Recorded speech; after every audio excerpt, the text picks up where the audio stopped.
বৃহত্তর ইসরায়েল রাষ্ট্র গড়ার পরিকল্পনার নিন্দা জানালো বাংলাদেশ সহ ৩১ দেশ। মধ্যপ্রাচ্যে আবারও বাড়ছে উত্তেজনা। ইসরায়েলের প্রধানমন্ত্রী নেতানিয়াহুর নতুন ঘোষণায় ক্ষুব্ধ হয়েছে গোটা মুসলিম দুনিয়া। প্রশ্ন উঠছে, এবার কি সত্যিই বড় ধরনের সংঘাতের দিকে এগোচ্ছে বিশ্ব? নেতানিয়াহু প্রকাশ্যে ঘোষণা করেছেন তিনি বৃহত্তর ইসরায়েল রাষ্ট্র গড়তে চান।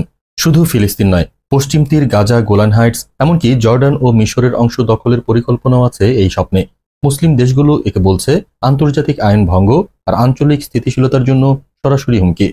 শুক্রবার প্রকাশিত এক যৌথ বিবৃতিতে বাংলাদেশ, পাকিস্তান, সৌদি আরব, মিশর, তুরস্ক সহ ৩১টি দেশ নেতানিয়াহুর এই পরিকল্পনার তীব্র নিন্দা জানিয়েছে। ওয়াইসি, আরব লীগ এবং জিসিসির মহাসচিবরাও সতর্ক করেছেন, ইসরায়েলের এই আগ্রাসন কখনোই মেনে নেওয়া হবে না। মুসলিম দেশগুলো স্পষ্ট জানিয়ে দিয়েছে, ফিলিস্তিনের ভূখণ্ডের উপর ইসরায়েলের কোনো সার্বভৌমত্ব নেই। বসতি স্থাপনও জাতিসংঘের প্রস্তাবের সুস্পষ্ট লঙ্ঘন। শান্তির ডাক দিলেও তারা জানিয়ে দিয়েছে প্রয়োজনে সব ধরনের পদক্ষেপ নিতে প্রস্তুত।